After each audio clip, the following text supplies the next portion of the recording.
1993년에 사무엘 헌팅턴이 문명의 충돌이라는 책을 썼습니다.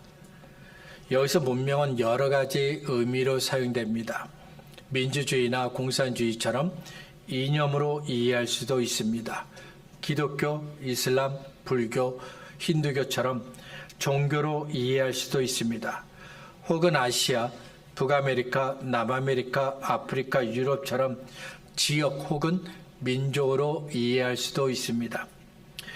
이 책이 말하는 요지는 간단합니다. 과거에는 나라와 나라가 싸웠는데 지금은 문명끼리 서로 충돌을 한다는 겁니다.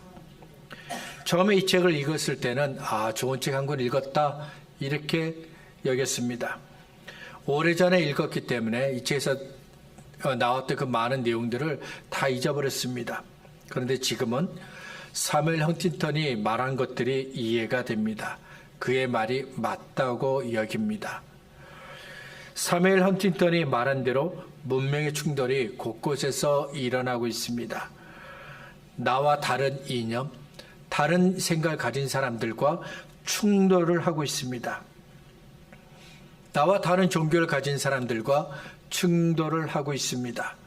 나와 다른 민족, 나와 다른 지역에 살고 있는 사람들과 충돌을 하고 있습니다. 문명의 충돌, 너무 거창한 말이라서 솔직하게 말하면 확 와닿지는 않습니다. 나와는 상관이 없다고 여기게 됩니다. 그런데 사실은 우리는 우리 일상생활에서 늘 문명의 충돌을 겪고 있습니다. 예를 들어보죠. 지금 미국은 대통령 선거를 앞두고 있습니다. 지금까지 대통령 선거와 비교할 때 어떤가요? 조용한 선거는 없습니다. 누군가가 당선이 되면 누군가는 패배하는 겁니다. 그래서 선거는 늘 시끌벅적합니다. 그런데 지금 미국의 대통령 선거는 시끄러운 것이 아니라 혼란스럽습니다. 미국이란 거대한 배가 혼란의 바다에 빠져서 방황하고 있습니다. 한국도 역시 혼란의 바다에서 헤매고 있습니다. 미국과 한국 모두 문명의 충돌을 겪고 있습니다. 범위를 좁혀서 우리의 가정을 보죠. 가정에서 남편과 아내의 의견이 다를 때가 있습니다. 의견이 다르다고 말하지만 실상은 남편의 생각과 아내의 생각이 충돌을 하고 있는 겁니다. 부모와 자녀가 충돌할 때도 있습니다. 부모는 이렇게 해야 하는 것이 맞다라고 말하는데 자녀는 아니라고 말합니다. 그 순간 전통적인 가치관을 따르는 나이가 많은 사람들과 새로운 것을 추구하는 젊은 사람들이 서로를 이해하지 못해 충돌하는 것처럼 부모와 자녀도 서로 충돌합니다. 서로 다른 가치관과 서로 다른 생각 때문에 충돌을 하는 겁니다. 관심을 가지고 살펴보지 않아서 그렇지 우리 주변에서는 늘 충돌이 일어나고 있습니다. 그 충돌 속에 저와 여러분도 포함되어 있습니다. 하지만 절대로 충돌이 일어나면 안 되는 곳이 있습니다. 바로 성전입니다. 성전에서는 충돌이 일어나면 안 됩니다. 그런데 성전에서 하나님의 선지자인 예레미야와 예레미야를 반대하는 사람들이 충돌을 합니다. 어느 날 하나님께서 예레미야에게 여호와의 성전, 하나님의 성전에서 하나님의 말씀을 선포하라, 전하라고 하셨습니다. 2절입니다. 여호와께서 이와 같이 말씀하시니라. 너는 여호와의 성전 뜰에 서서 유다 모든 성읍에서 여호와의 성전에 와서 예배하는 자에게 내가 네게 명령하여 이르게 한 모든 말을 전하되 한마디도 감하지 말라. 예레미야가 전하는 하나님의 말씀을 들어야 될 사람은 유다 모든 성읍에서 여호와의 성전으로 나오는 사람, 여호와의 성전에 와서 예배하는 사람들입니다. 성전은 하나님을 예배하는 곳이죠. 그래서 성전에서는 늘 예배하는 사람들이 있습니다. 하지만 유다 모든 성읍에서, 그러니까 온 나라 사람들이 늘 성전에서 예배하는 건 아닙니다. 평소에는 성전이 있는 예루살렘, 아니면 예루살렘 근처에 사는 사람들이 성전에서 예배를 드렸습니다. 그러다가 절기가 되면 유다 모든 성읍에서 온 나라 사람들이 다 모여서 함께 예배를 드렸습니다.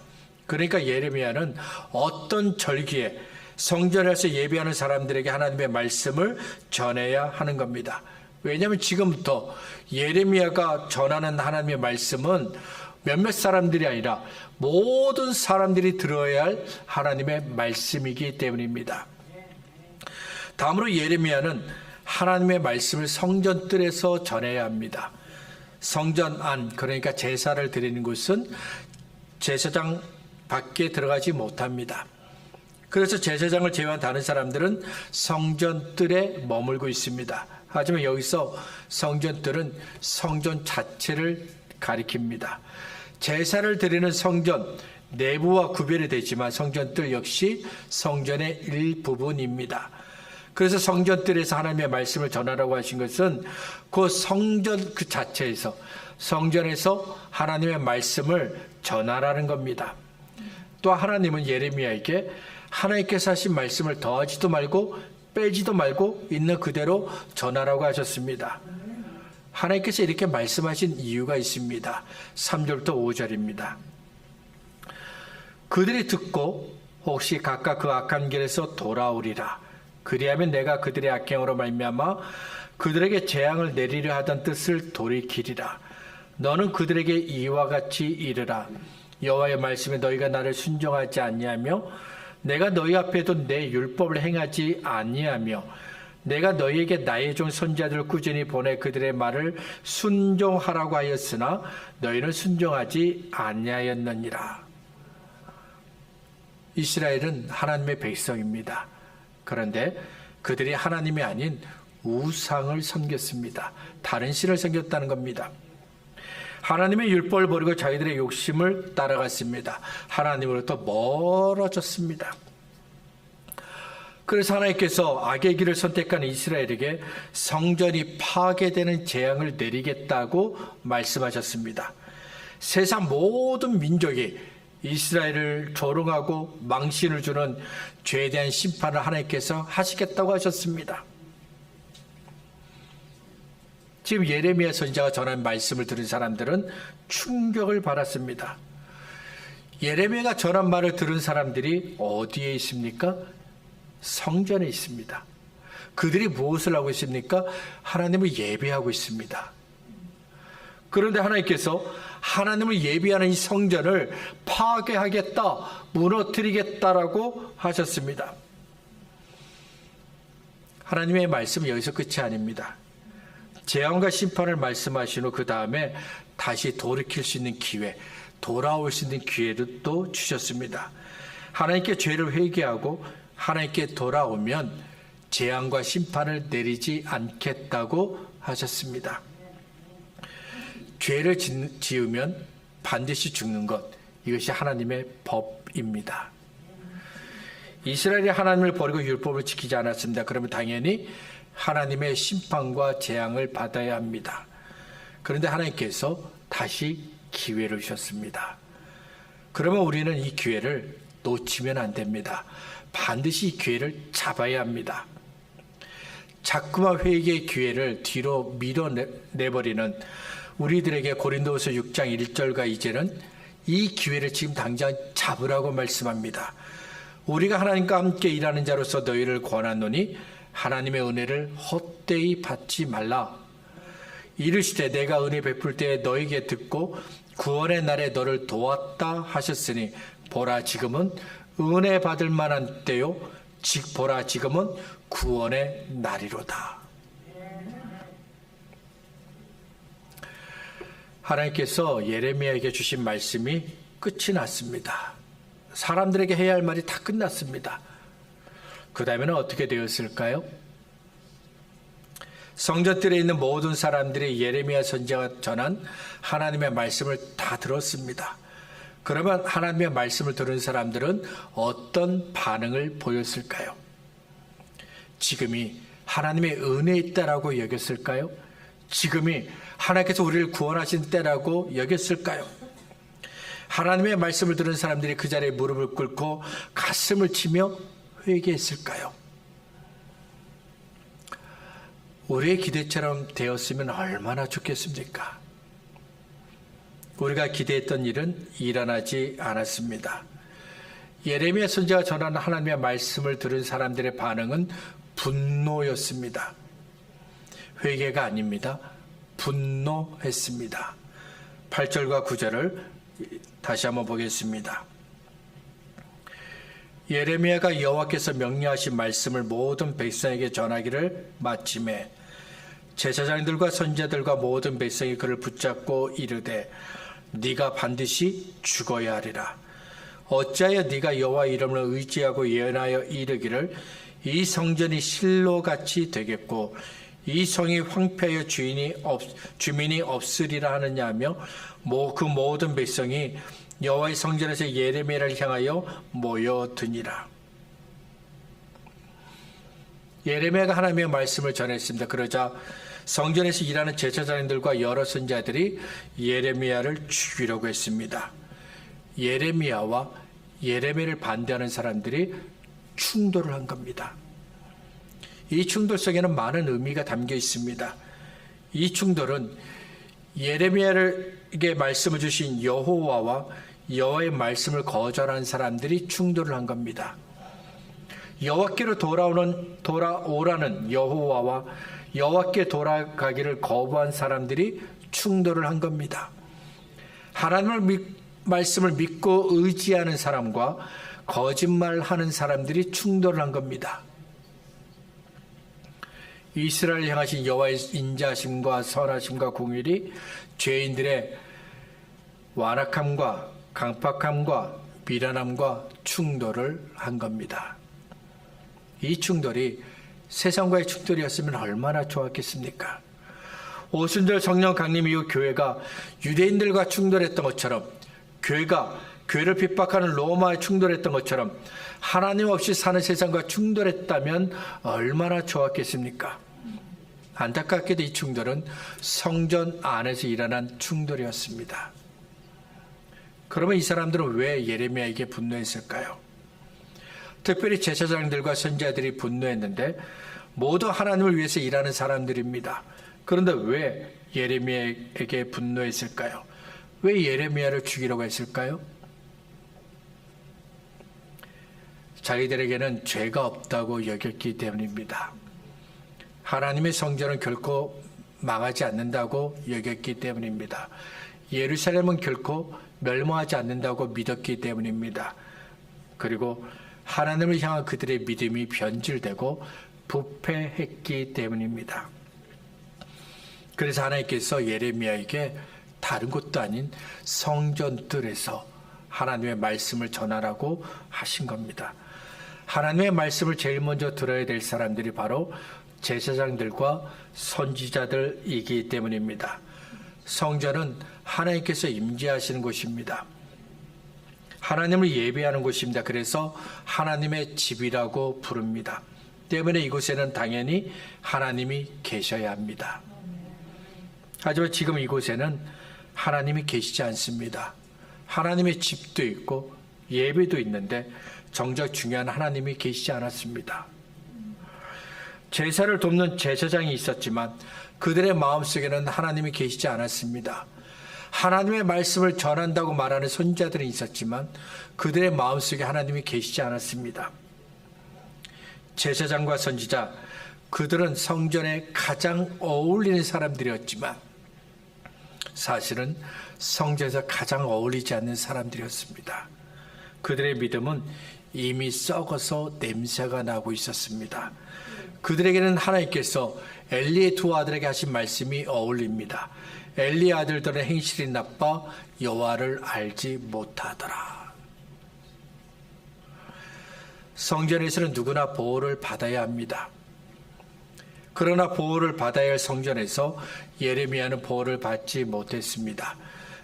네 말이 옳다며 동의를 하고 지지를 해야 할 제사장과 선지자들이 오히려 예레미야를 죽이려고 했습니다. 종교개혁자들이 경험했던 것과 같습니다. 종교개혁 당시에 복음을 반대했던 사람들은 성경을 가지고 있는 로마 카톨릭이었습니다. 그들이 복음을 모르는 것이 아닙니다. 복음을 알고 있습니다. 그런데도 로마 가톨릭은 종교 개혁자들이 전하는 복음이 잘못되었다며 핍박을 했습니다.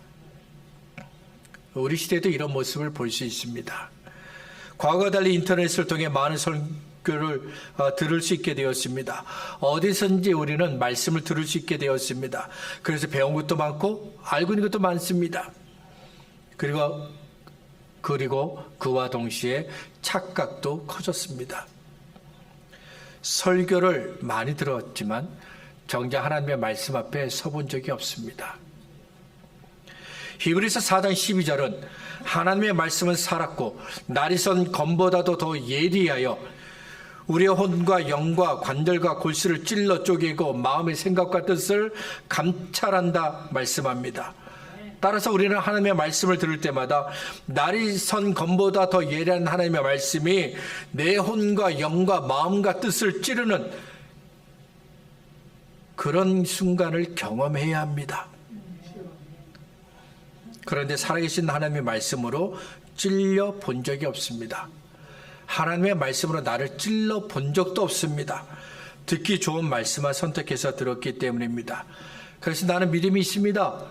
나는 성경을 잘 알고 있습니다. 자랑하지만 이 모든 것들이 착각입니다.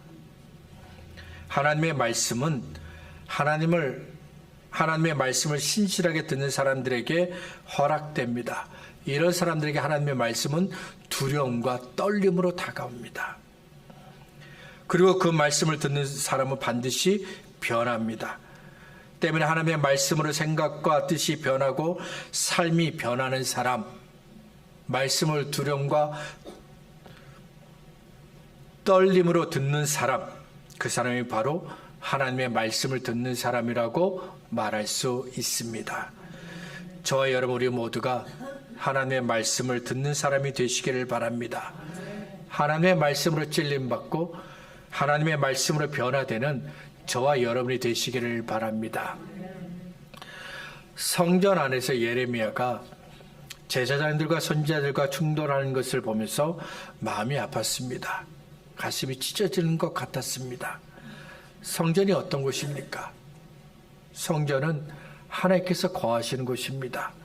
하나님께서 계신 하나님의 집입니다. 하나님께서 우리와 만나주시는 곳이고 우리가 하나님을 만나는 곳입니다. 그래서 성전에는 언제나 기쁨과 즐거움이 있어야 됩니다. 하나님의 구원을 경험한 사람들이 하나님께 드리는 찬송과 감사가 있어야 합니다.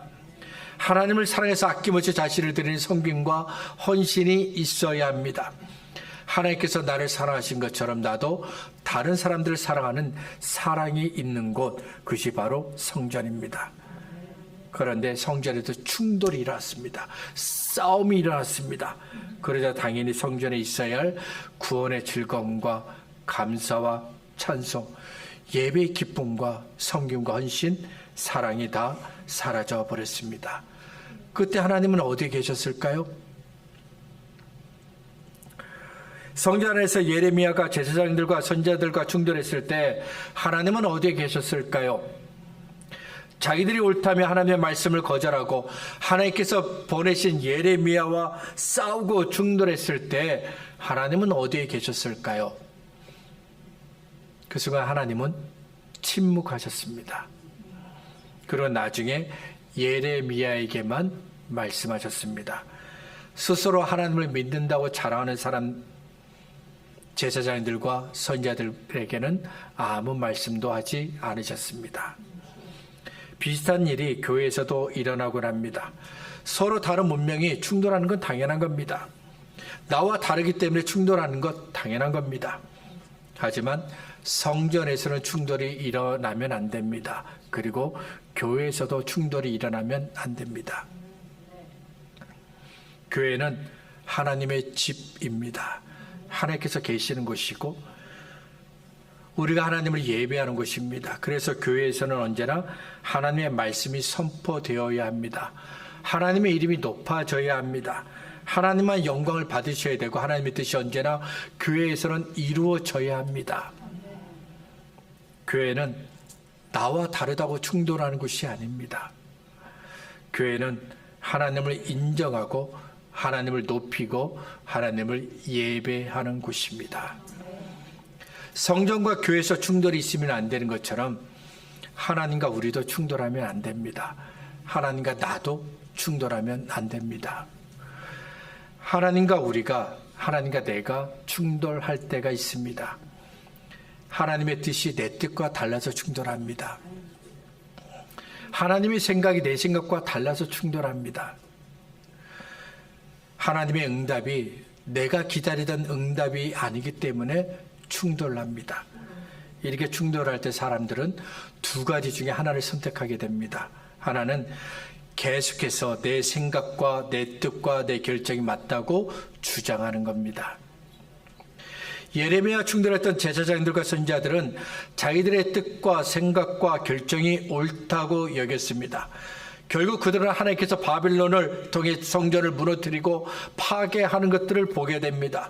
예루살렘이 무너지는 것을 보게 됩니다. 그리고 하나님의 심판을 받아 다 죽었습니다.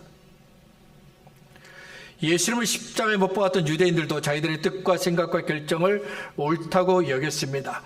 그리고 하나님의 심판과 책망을 받았습니다.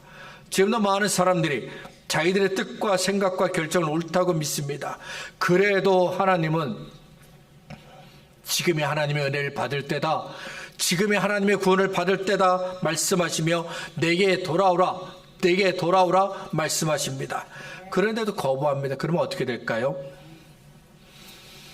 기회는 계속 있는 것이 아닙니다. 기회는 지나가는 겁니다. 지금 하나님의 은혜를 받지 않으면 다음은 없습니다. 지금 하나님의 구원을 받지 않으면 다음은 없습니다. 하나님과 우리가 충돌을 할 때 우리가 선택하는 또 하나는 충돌은 했지만 결국에는 하나님의 뜻과 생각을 인정하는 겁니다. 하나님의 응답이 맞다고 인정하고 하나님의 인도하심이 맞다고 옳다고 인정하는 겁니다. 예수께서 겟세마네 동산에서 드렸던 그 기도에 이것이 잘 나타나 있습니다. 마태복음 26장 39절입니다. 조금 나아가서 얼굴을 땅에 대시고 엎드려 기도하여 이르시되 내 아버지여 만일 할만하시거든 이 잔을 내게서 지나가게 하옵소서. 그러나 나의 원대로 마시옵고 아버지의 원대로 하옵소서 하시고, 지금 예수님의 마음속에서 아버지의 뜻과 예수님의 뜻이 충돌하고 있습니다. 하늘 아버지의 뜻은 예수님께서 십자가에 달려 죽는 겁니다. 그러나 예수님의 뜻은 십자가 없이 죄인들을 구원하는 겁니다. 비록 아버지의 원대로 되기를 원합니다라고 기도하셨지만 여전히 예수님의 마음속에는 내 뜻이 있습니다. 잠시 예수님께서 다시 기도하십니다. 마태복음 26장 42절입니다. 다시 두 번째 나아가 기도하여 이르시되 내 아버지여 만일 내가 마시지 않고는 이 잔이 내게서 지나갈 수 없거든 아버지의 원대로 되기를 원하나이다. 다시 기도하실 때 예수님은 예수님의 뜻, 예수님의 생각을 말하지 않습니다. 대신 아버지의 뜻, 아버지의 생각대로 되기를 원한다고 기도하셨습니다. 충돌은 있었지만 예수님은 하늘 아버지의 뜻과 생각과 결정을 인정했습니다. 하늘 아버지의 뜻과 생각이 옳다고 아버지의 결정이 맞다고 인정한 겁니다. 예수님께서 하늘 아버지의 뜻과 생각과 결정이 맞다고 인정하며 따랐던 것처럼 우리도 하나님의 뜻과 생각을 인정하고 따라야 합니다. 여기서 우리가 알아야 할 것이 있는데 때로는 하나님의 뜻과 생각과 결정을 선택했는데도 내 안에서 충돌이 멈추지 않을 때가 있다는 겁니다. 혹시 이런 일을 경험해 보셨나요? 하나님의 뜻과 생각이 맞다고 인정했습니다. 하나님의 결정이 옳다고 인정했습니다. 그런데 내 안에서 계속해서 충돌이 일어나고 있습니다. 하나님의 뜻과 내 뜻, 하나님의 생각과 내 생각, 하나님의 결정과 내 결정이 계속 충돌을 일으키고 있습니다. 왜 그럴까요? 내가 아직도 내 뜻과 내 생각을 붙잡고 있기 때문입니다. 겉으로는 평안하고 겉으로는 말하기를 나는 하나님의 뜻대로 따라갈 거야, 하나님의 뜻대로 할 거야 말하지만 내 안에서 계속해서 내가 내 생각과 내 뜻을 붙잡고 있으니까 보이지 않게 내 안에서 계속 충돌이 일어나고 있다는 겁니다. 하나님의 뜻과 생각, 하나님의 결정을 인정하고 선택하는 것이 쉽지만은 않습니다. 무척 어렵습니다. 그래도 우리는 하나님의 뜻과 생각, 결정을 인정하고 선택해야 합니다. 하나님의 결정이 맞다고 인정해야 합니다. 그러면 그때부터, 바로 그때부터 나를 향한 하나님의 은혜가 시작됩니다. 나를 위해 준비하신 하나님의 놀라운 계획이 시작됩니다. 말씀을 정리하겠습니다. 우리는 어떻게 하면 하나님과 충돌하지 않을 수 있을까요? 우리는 어떻게 해야 하루에도 몇 번씩 경험하는 하나님과의 충돌에서 벗어날 수 있을까요? 바울이 갈라디아 지역에 있는 교회에 보낸 편지에 그 해답이 있습니다. 갈라디아서 1장 10절입니다. 이제 내가 사람들에게 좋게 하랴, 하나님께 좋게 하랴, 사람들에게 기쁨을 구하랴, 내가 지금까지 사람들의 기쁨을 구하였다면 그리스도의 종이 아니니라. 바울은 사람들에게 잘 보이려고 애쓰지 않았습니다. 대신 하나님께 잘 보이려고 애를 썼습니다. 하나님의 기쁨을 구했습니다. 그러자 하나님께서 바울을 인정하셨습니다. 우리는 어떻게 하면 하나님과 충돌하지 않을 수 있을까요? 어떻게 해야 하루에 몇 번씩이나 경험하는 하나님과의 충돌에서 벗어날 수 있을까요? 하나님께 잘 보이려고 하면 됩니다. 하나님의 기쁨을 구하면 됩니다. 그러면 충돌이 없습니다. 더 이상 하나님의 뜻과 생각이 내 뜻과 생각과 다르다고 충돌하지 마시길 바랍니다. 대신 하나님의 기쁨을 구하시기 바랍니다. 하나님의 뜻과 생각을 선택하시기 바랍니다. 하나님의 결정을 따르시기 바랍니다. 그러면 내 뜻과 내 생각보다 크고 놀라운 하나님의 뜻과 생각을 만나게 될 것입니다. 그리고 하나님께서 예비하신 은혜와 기쁨을 만나게 될 것입니다. 이 은혜가 저와 여러분들에게 있기를 바랍니다.